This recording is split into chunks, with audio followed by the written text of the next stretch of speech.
Si bien que le besoin de financement privé a non pas disparu totalement, mais considérablement diminué. Au début du XXe siècle, le monde doit faire face à de nouveaux défis sociaux et politiques. Les Rothschild, toujours impliqués dans le secteur bancaire, n'ont aucune stratégie pour gérer les turbulences économiques des années 1920 et 1930. Et leur appartenance religieuse les met en danger face à la montée en puissance d'Hitler. Les nazis n'ont pas fait beaucoup de victimes parmi les Rothschild, parce qu'ils avaient les moyens de quitter les pays qui allaient être occupés juste avant l'invasion. Mais l'un des frères vivant en Autriche a été emprisonné par les Allemands. D'ailleurs, le flegme avec lequel le baron Louis von Rothschild a accueilli son arrestation à Vienne est devenu légendaire. Quand les SS sont arrivés, il prenait son dîner. Il n'avait pas tenté de quitter le pays alors qu'il l'aurait pu.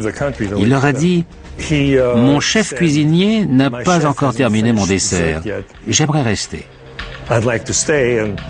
Visiblement, les SS ont été tellement impressionnés par son attitude qu'ils l'ont laissé faire. Mais ensuite, ils l'ont conduit au QG de la Gestapo, puis transféré dans un hôtel qui servait de prison aux détenus VIP.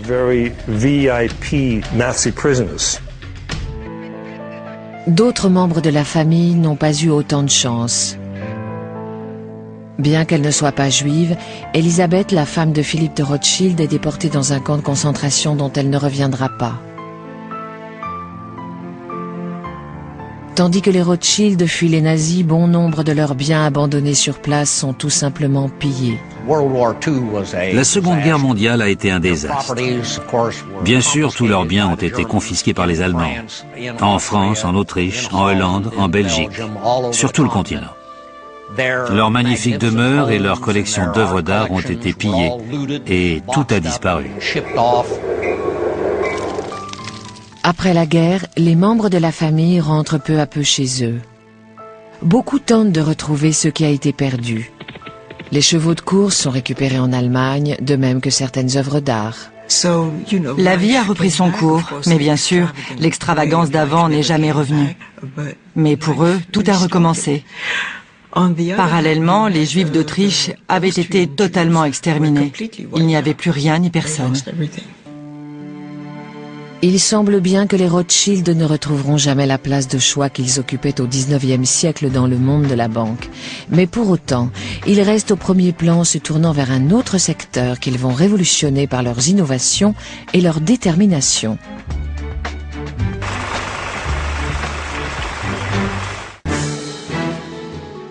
Aujourd'hui, le nom Rothschild est toujours synonyme de richesse, de philanthropie et de bonnes manières. Il est aussi inextricablement lié à l'industrie du vin. Les deux entreprises rivales gérées par la famille, Château Lafite et Mouton Rothschild, sont connues dans le monde entier. La marque Mouton Cadet est même l'un des Bordeaux les plus vendus. À l'origine, Nathaniel s'est intéressé à la viticulture comme à un investissement immobilier dès 1853, quand il est venu de Londres à Paris travailler pour son oncle James. Il a entendu parler de moutons qui étaient appelés bras de mouton à l'époque. Et il l'a acheté pour une modique somme. Il avait senti que c'était un bon investissement. Rebaptisé Château Mouton Rothschild, il est déjà l'un des meilleurs vins de Bordeaux. 15 ans plus tard, en 1868, James, l'oncle de Nathaniel, achète le domaine viticole voisin, Château Lafite, lui aussi de grande qualité.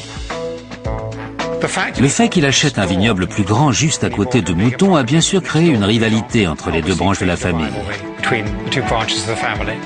Au fil du temps, elle a été mi-sérieuse, mi-amicale, mais il y a toujours eu une concurrence entre les deux propriétés des Rothschild. Château Lafite était l'un des plus grands crus français. C'était un vin que l'on servait aux invités de marque pour les grandes occasions. Voici la cave de fermentation. À l'époque de la récolte, en septembre-octobre, nous remplissons les cuves des grappes de raisin récoltées dans nos vignes. Mais au début, il y a une distinction cruciale entre les domaines Lafite et Mouton. En 1855, les vins français sont classifiés. Château Lafite fait partie des 4 vins qui obtiennent la prestigieuse appellation premier cru. En revanche, le château Mouton Rothschild n'est que 2e cru. Nathaniel est furieux, mais c'est son arrière-petit-fils, le baron Philippe, qui défendra la cause de la reclassification. Philippe a repris Mouton Rothschild et il a décidé d'augmenter le chiffre d'affaires. À l'époque, Philippe n'a que 20 ans et il est surtout connu pour être un playboy et un pilote de Formule 1. Il était très exubérant. C'était un homme qui savait ce qu'il aimait et les Rothschild avaient l'habitude de toujours obtenir ce qu'ils voulaient. Il a fait les yeux doux à ma femme, qui était très belle, avec un peu trop d'assurance à mon goût. C'est un néophyte qui arrive dans le monde très fermé des vins de Bordeaux. Mais grâce au flair légendaire des Rothschild, il comprend vite que la qualité du vin est compromise par la sous-traitance de l'embouteillage. Jusqu'alors, le vin des châteaux du Bordelais était envoyé en fût jusqu'à Bordeaux pour être mis en bouteille par les marchands. Philippe a dit, il faut que ça change. Je veux un contrôle total de mon vin du pied de vigne au produit fini. Je vais le mettre en bouteille au château. Bientôt, tous les autres grands vignobles lui emboîtent le pas. Mais ce n'est pas sa seule idée novatrice. Philippe avait le sens du spectacle. Il a compris les avantages de la publicité et à l'époque c'est tout juste s'il y avait des étiquettes sur les bouteilles de Bordeaux. Lui, il s'est dit allons plus loin et changeons l'étiquette tous les ans. Je demanderai à chaque fois à un grand artiste de la dessiner. Au fil du temps, il a eu les plus grands peintres, Chagall, Dali, Picasso. Il crée également Mouton Cadet, une marque de Bordeaux bon marché. Philippe s'est dit qu'il y avait de l'argent à gagner en produisant un vin que les gens ordinaires pouvaient s'offrir. Et c'est comme ça qu'est né le Mouton Cadet. Mouton Cadet remporte un tel succès qu'il doit acheter d'autres vignes dans la région bordelaise pour répondre à la demande. En 1973, il réalise son vœu le plus cher, la reclassification de son produit phare, le Château Mouton Rothschild. L'une des ambitions de Philippe, quand il a repris le domaine dans les années 1920, c'était de faire réviser la classification. Ce qui lui a pris une 50aine d'années. Et finalement, Mouton Rothschild est devenu un premier cru sur décret du président de la République.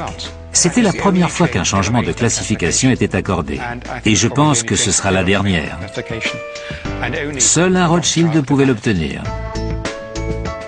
Quand le baron Philippe s'éteint en 1988 à l'âge de 85 ans, le domaine Mouton Rothschild est repris par sa fille Philippine. Elle continue à le faire fructifier en doublant presque le volume des caisses vendues pour atteindre plus de 2 millions en l'an 2000. Elle diversifie également sa production en achetant des vignobles au Chili et en Californie. Pendant ce temps, le domaine Lafite est repris par le baron Éric en 1974. Lui aussi s'ouvre à l'étranger avec l'acquisition de vignes en Argentine, au Chili et au Portugal.